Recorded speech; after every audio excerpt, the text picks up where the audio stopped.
Tal como dissemos no início do nosso culto, este mês queremos dedicá-lo a meditar um pouco na própria Palavra de Deus, na Bíblia.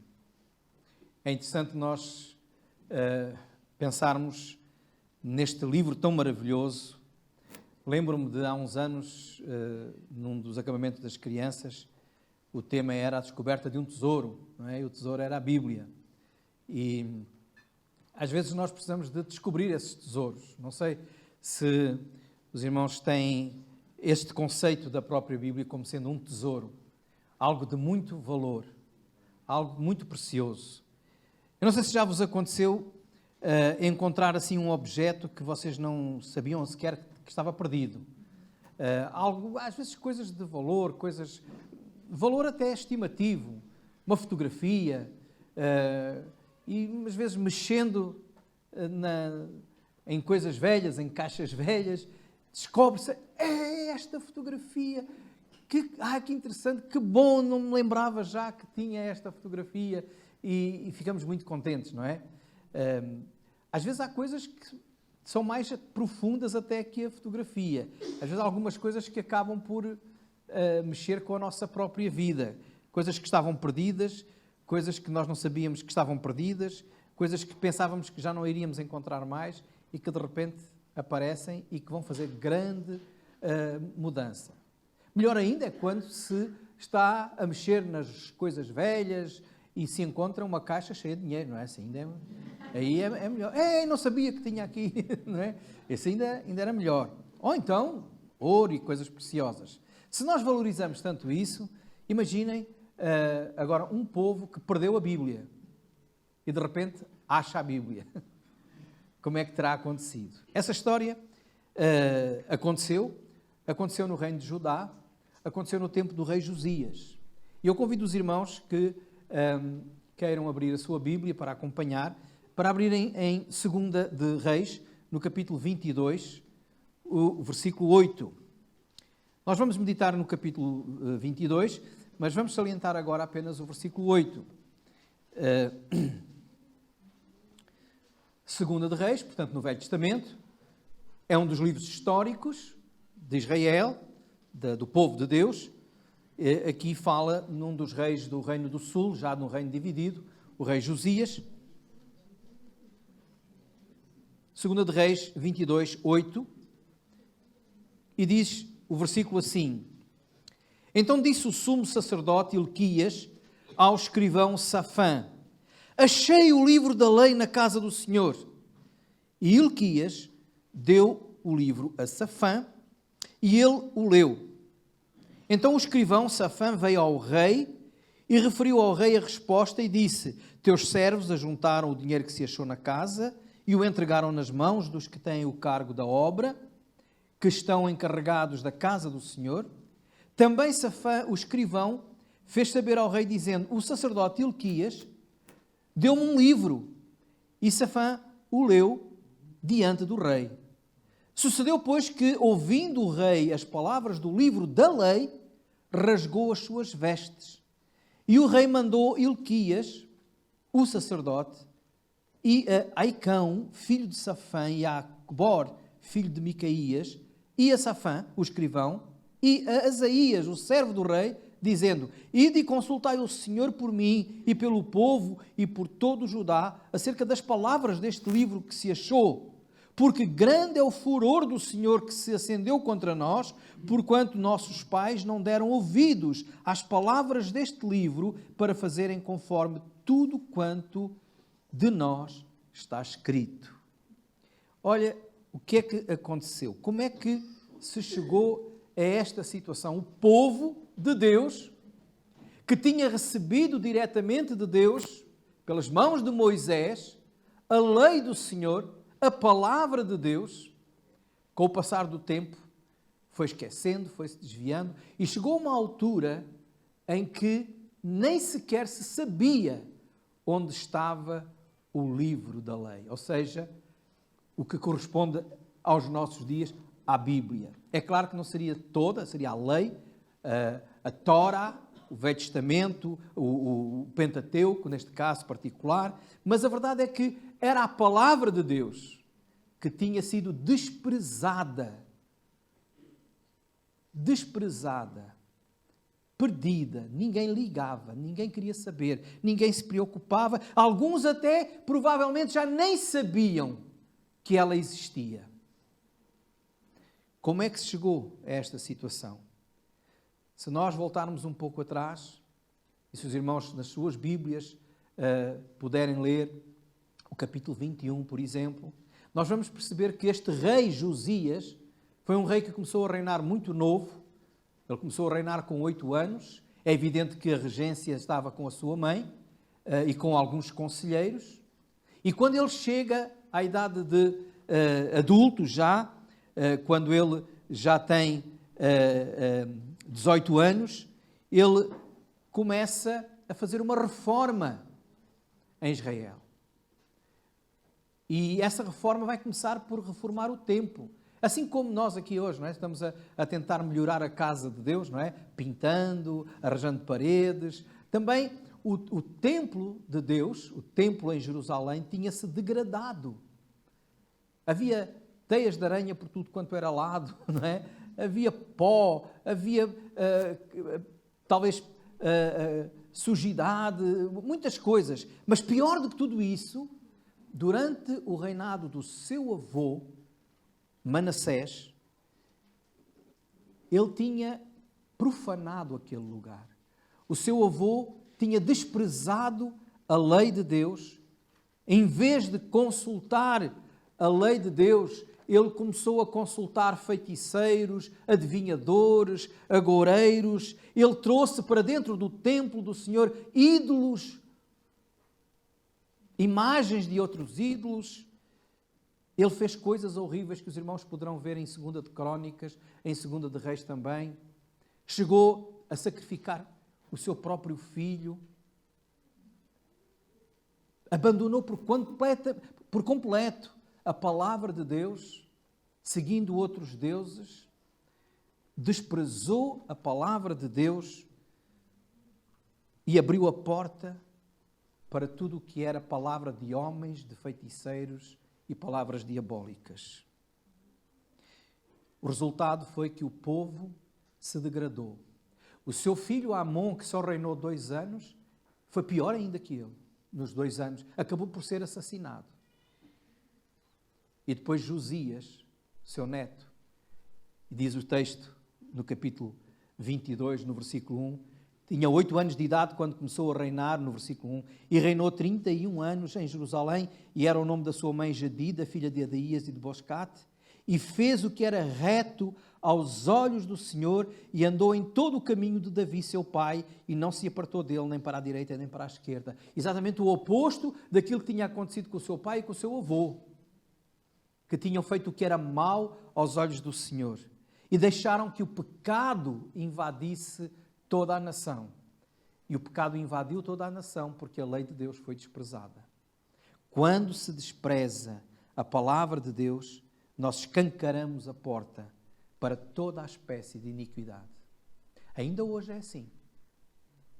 A igreja que despreza a palavra de Deus, a igreja que deixa de pregar a palavra de Deus, a igreja que não liga, que não anuncia como sendo palavra inspirada, o que aqui está a abrir as portas para que a iniquidade, o pecado, a apostasia entre na própria igreja. Jesus disse em Mateus capítulo 22 e no versículo 9 ao povo de Israel, aos judeus, ele dizia: errais não conhecendo as Escrituras. E estas palavras são dirigidas a líderes religiosos, a fariseus, a escribas. Errais não conhecendo as Escrituras. Mateus 22, 9. Porque eles, pensando que sabiam, não punham em prática. Só olhavam para algumas coisas que eles tinham interesse. E hoje é assim. Hoje é assim também. Muitos são os crentes que desprezam a palavra de Deus. Mas eu tenho uma Bíblia. Há muitas igrejas que têm lá na frente, assim, no púlpito ou na mesa da ceia, uma Bíblia aberta. Mas será que ela é vivida, é pregada, é ensinada? Há muitos crentes que têm uma Bíblia em casa aberta, às vezes quase que como superstição para espantar espíritos. Uma vez visitei uma senhora, já há uns anos atrás, e assim que ela me abriu a porta, logo em frente à porta o que estava era um móvel e uma Bíblia aberta. E ela, para chamar a atenção do pastor, para dizer que era muito espiritual, dizia: está a ver, pastor, a minha Bíblia está mesmo aqui sempre aberta. Não é? Se o diabo quiser entrar, ele vê a palavra de Deus e foge. Como se fosse assim, não é? Isso era superstição. Será que está verdadeiramente a Bíblia na vida dessa pessoa? Há muitas pessoas que têm a Bíblia, mas desprezam-na. É curioso nós vermos que onde é que foi encontrado o livro da lei que estava perdido? Na casa de Deus, no templo. Ele estava lá, mas ninguém sabia que lá estava. Não era ligado. Ninguém ligava. O livro da lei ficou perdido por muitos anos. Nunca saiu da casa do Senhor, mas estava perdido. A igreja que não põe em prática a palavra de Deus é a mesma coisa. Pode tê-la, mas se não a pratica, está perdida. Os irmãos podem ler. O que é que Tiago diz lá no Novo Testamento, no capítulo 1 de Tiago? O que é dito? Sede praticantes da palavra e não somente ouvintes. Tiago, capítulo 1 e versículo 22. Se os irmãos quiserem tomar nota ou se quiserem ver, Tiago fica a seguir ao livro de Hebreus. Tiago 1, 22. E sede cumpridores da palavra e não somente ouvintes, enganando-vos com falsos discursos. Muitas vezes andamos enganados pensando que somos muito conhecedores. Alguns até sabem muitos versículos de cor. Alguns até mandam lá no Facebook e no Instagram assim bonitas imagens com um versículo bíblico. Mas será que está a vivê-las? A praticá-las? Sede cumpridores da palavra e não somente ouvintes. A igreja que não põe em prática a palavra de Deus, o crente que não põe em prática a palavra de Deus, é um templo sujo que despreza a palavra de Deus. Há muitas maneiras de desprezar a palavra de Deus. Não ler? Lê a sua Bíblia? Ou prefere ler só aqueles pensamentos que aparecem lá nas redes sociais? Aqui é que está a verdade. Então leia a sua Bíblia, não a despreze. Não praticar também. Às vezes ser até seletivo nos versículos ou nas passagens. Uma vez, uma irmã que tinha já muitos anos de crente, em conversa com ela, eu percebi que ela só lia o livro de Salmos. Gosto muito de Salmos. Só lia o livro de Salmos. Então, às vezes nós só gostamos daquelas passagens bíblicas que são assim suaves, que nos animam, aquelas que são um bocadinho mais duras, já não gostamos. Paulo dizia que era uma igreja que só gostava de leitinho. Não queria comer comida forte. Paulo escreve a Timóteo e diz que virá o tempo, em 2 Timóteo 4:3. E hoje nós estamos a ver que chegou há muito tempo, esse tempo.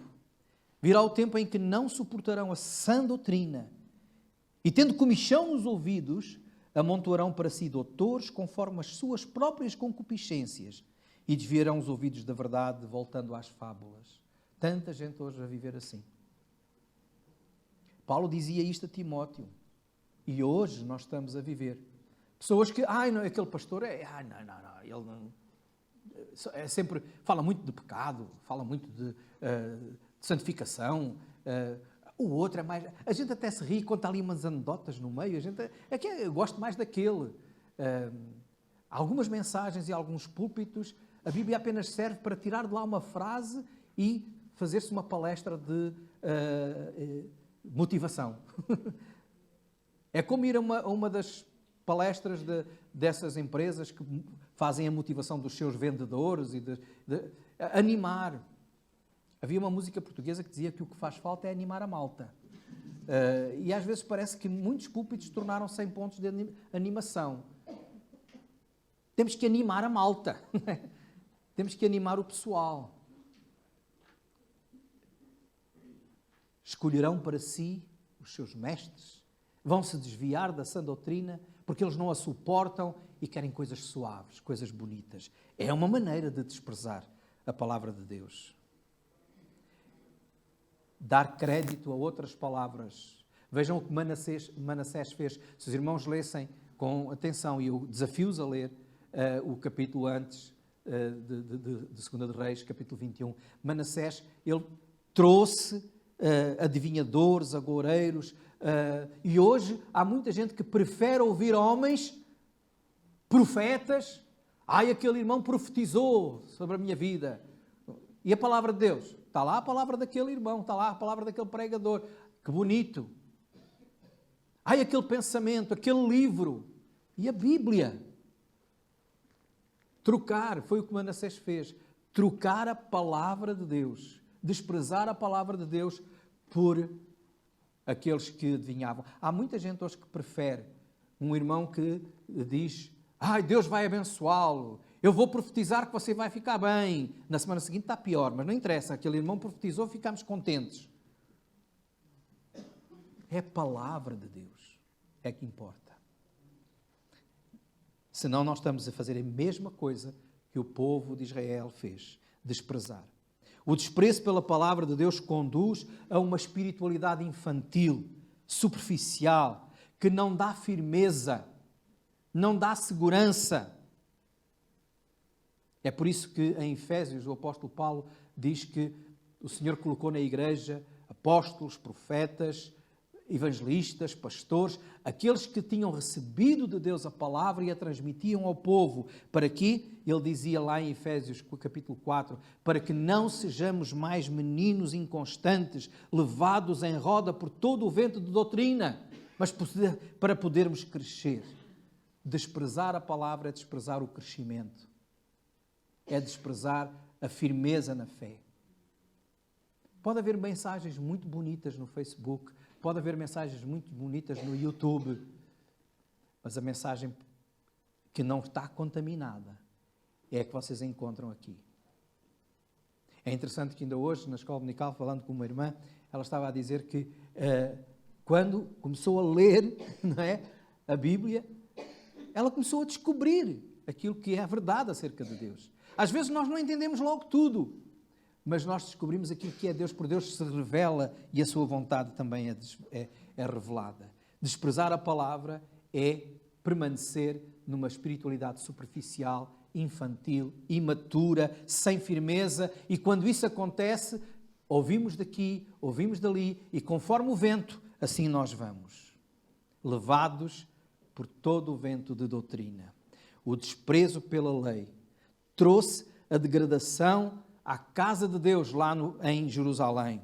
O templo tinha sido desprezado, o templo estava arruinado, o templo estava sujo, o templo estava contaminado. E hoje, irmãos, nós somos o templo do Espírito Santo. E se desprezamos a palavra de Deus, o mesmo vai acontecer connosco. A igreja vai degradar-se. A igreja vai ficar conspurcada, suja, se abandona a palavra de Deus. Isso aconteceu no passado. Quando a igreja começou a pôr a palavra dos homens, a palavra dos concílios, a palavra dos papas, dos bispos, acima da palavra de Deus, o que aconteceu? As heresias entraram, os desvios entraram, a idolatria entrou. Acontece hoje a mesma coisa na igreja. O pecado entra. Hoje nós temos igrejas que, desprezando a Bíblia, abrem as portas para tudo aquilo que a Bíblia condena e repreende. Um dos grandes exemplos tem a ver com a ideologia de género. Porque queremos aceitar tudo. E ainda ontem, esta semana, já não me lembro qual foi o dia, sexta-feira, falava com um irmão nosso e falávamos disto. A igreja está aberta para todas as pessoas, porque isso é o que a Bíblia diz. Venham tal como estão. Todos somos pecadores, mas venham para ser transformados e renovados por Jesus. Permanecer no pecado, não. A igreja deve amar o homossexual. A igreja não deve ser homofóbica, como nos acusam às vezes. deve amá-los, mas não deve aceitar o seu pecado.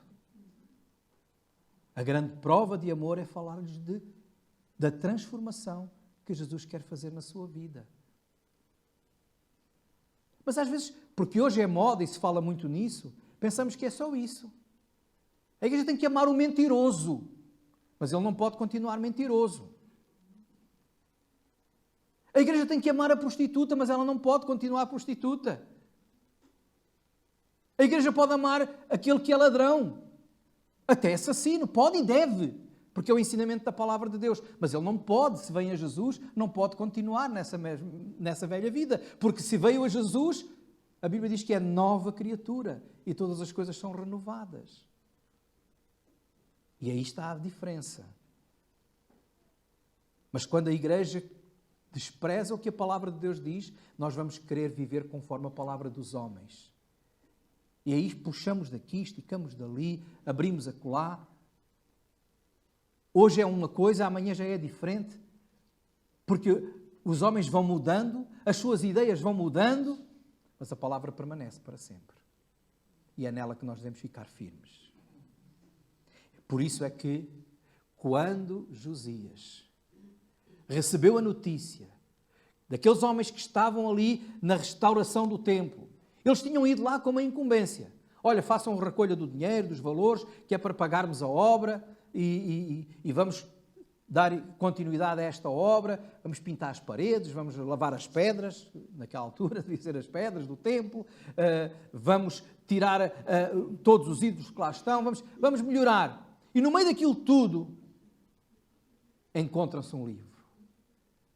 Eu faço ideia, o sumo sacerdote, quando Hilquias, quando viu um livro, né? Limpar o pó, achei um livro. Para quem é que ele gritou? Para aquele que era o homem da escrita. Anda cá ver o que é isto. Que estranho, o sumo sacerdote. Achei um livro. Era o mesmo que hoje o pastor dizer assim: irmãos, descobri a Bíblia. Achei o livro. A descoberta do livro fez toda a diferença. Porque o livro foi trazido à presença do rei. Eles leram, ficaram meio atordoados, e o rei, quando começou a ouvir a leitura do livro, ele começou a perceber como nós estamos mal. A Bíblia diz no Salmo 119 que a palavra é luz, não é? Lâmpada para os meus pés, luz para o meu caminho. Eu não sei se já vos aconteceu, a mim já aconteceu. Vestir uma roupa, às vezes para não incomodar ainda a Teresa, que pode estar meio a dormir ou qualquer coisa, eu visto assim às escuras ainda. Depois chego a outra parte da casa, com a luz melhor, olho para o espelho, epá, não posso pôr esta camisa, então esta camisa... Ou então não vejo em casa porque está meio escuro, chego ao sol e quando vejo, aí já não posso voltar a casa, começa a ver se aperta o casaco, não é? A gente começa a ver como estamos sujos. A luz mostra. E quando Josias ouviu a palavra, ele começou a perceber, como nós estamos sujos, como nós estamos mal. E aí diz que Josias começou a rasgar as suas vestes. Começou a lamentar o pecado do povo. O rasgar das vestes era uma manifestação de arrependimento, uma manifestação pública de luto, de tristeza. Ele sentiu-se mal perante aquilo que a Bíblia, que lhe estava a ser exposta, lhe mostrava, não só dele, mas também do povo de Deus. A palavra de Deus não é só para fazer uma passagem assim da mãozinha pelo ombro ou pela cabeça. Nós gostamos desses textos. Tu és meu filho amado, não é? Mas a palavra de Deus nos confronta e nos incomoda. Porque ela nos mostra como nós somos fracos, pecadores. Precisamos de arrependimento. A palavra de Deus confronta-nos com o nosso pecado. Conduz-nos ao arrependimento. Sonda os nossos corações. Em Hebreus capítulo 4, no versículo 12, diz que a palavra de Deus é viva é eficaz, é mais penetrante do que espada alguma de 2 gumes, penetra até à divisão da alma e do espírito, das juntas e medulas, e é apta para discernir os pensamentos e as intenções do coração. Quando nós lemos a palavra de Deus de coração aberto, ela vai entrar cá fundo, fundo mesmo. A palavra de Deus é como uma espada afiada nos 2 lados, 2 gumes, não é? Há aquelas espadas que só têm uma faca, não é? Só corta de um lado. Há as espadas que têm dos 2 lados, bem afiadas, vão bem fundo. Ou mais íntimo, a medula onde é que está? Dentro do osso, não é? A palavra de Deus vai, fura a parte mais dura e entra lá dentro. Essa é a palavra de Deus. Às vezes, quando a palavra de Deus é exposta, nós somos tocados de tal modo que ficamos incomodados. Dói! Vai lá fundo, vai à ferida. Não é como aquele pastor que ficou muito contente um dia, quando acabou o culto e à saída, um irmão lhe disse: pastor, a sua palavra hoje foi como uma espada. E ele, chata e comprida. A palavra de Deus não é assim. Ela vai fundo, toca nos nossos corações. Se for a palavra do homem, é chata e comprida. A palavra de Deus, não. Tiago, capítulo 1, que já falámos há pouco, versículo 22 a 24, diz que a palavra é como um espelho. Aquele que olha a palavra, que lê a palavra, mas não cumpre, diz lá que é como aquela pessoa que se vê diante do espelho, mas depois, assim que sai da frente do espelho, já se esqueceu. E continua tudo na mesma. Para que é que nós nos vemos ao espelho? Para tentar dar um jeito assim no rosto, na cara, no penteado, aqueles que têm cabelo, não é? Para ficarmos mais apresentáveis, não é? Mais bonitos. Agora, se eu me estiver a ver ao espelho e vejo que isto está tudo tão mal, e saio da frente do espelho, já esqueci que está tudo tão mal, eu continuo assim. Agora, aquele que cumpre a palavra de Deus é aquele que se vê ao espelho. A Bíblia é como um espelho. Quantas horas a irmã ou o irmão passa diante do espelho por dia? Para ficar mais bonito, não é? Olha, se quer ficar mais bonito mesmo, passe muitas horas assim em frente ao espelho, lendo e praticando a palavra de Deus. Lendo e praticando. Porque quem não pratica é como aquela pessoa que se esquece. Engana-se. A palavra mostra o nosso erro. Mas a palavra também aponta o caminho. Lâmpada para os meus pés é a tua palavra e luz para o meu caminho. A palavra de Deus aviva a nossa fé. Quando estás a ficar fraco, quando estás a vacilar, recorre à palavra de Deus, porque a fé, diz em Romanos capítulo 10 e versículo 17, vem pelo ouvir a palavra. A casa de Deus, depois de Josias ter sido confrontado com a palavra, com o pecado, ele começa uma grande reforma de limpeza. No capítulo 23 e no versículo 4 diz, 2 de Reis 23, 4, e o rei mandou ao sumo sacerdote Hilquias e aos sacerdotes da segunda ordem e aos guardas do umbral da porta que se tirassem do templo do Senhor todos os utensílios que se tinham feito para Baal e para o bosque e para todo o exército dos céus, e os queimou fora de Jerusalém, nos campos de Cedron, e levou as cinzas deles a Betel.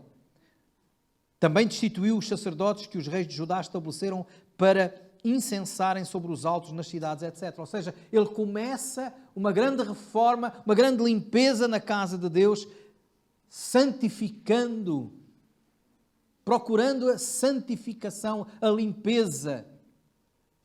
Olha isto que a palavra de Deus traz. Jesus, quando orou pela sua igreja, em João capítulo 17, ele dizia no versículo 17, Pai, santifica-os na verdade. E depois dizia, a tua palavra é a verdade. João 17, 17. Santifica-os na verdade. Quando nós nos encontramos, quando nós descobrimos a palavra de Deus, nós descobrimos o caminho para a santificação. É importante, como é o lema nosso este mês, amar a palavra do Senhor. O Salmo 1, e para terminar, o Salmo 1 diz: bem-aventurado o homem que não anda segundo o conselho dos ímpios, não se detém no caminho dos pecadores, nem se assenta na roda dos escarnecedores. Antes tem o seu prazer na lei do Senhor, e na sua lei medita de dia e de noite. Esse é bem-aventurado. E a palavra bem-aventurado significa feliz. É por isso que no mesmo livro de Salmos, no Salmo 119, o versículo 11 diz: escondi a tua palavra. Não esconder lá no templo, lá em casa, lá na gaveta, para depois não saber onde é que ela está. É, escondi a tua palavra no meu coração, para eu não pecar contra ti. Que lugar ocupa a palavra de Deus na tua vida, meu irmão, minha irmã? Que palavra, que lugar realmente de destaque? Que relevância tem essa palavra para a tua vida? Qual é o prazer que tu tens na leitura, no conhecimento, no aprofundar mais e mais desta palavra? Desprezar isso é desprezar vida, porque a palavra de Deus é vida. Será que a palavra de Deus está perdida? Ou, para ti, a palavra de Deus é uma descoberta diária, alegre, feliz? Que cada um de nós possa dizer, como é o nosso lema, Salmo 119, versículo 97. Oh, como eu amo a tua lei, nela medito de dia e de noite. Que assim seja.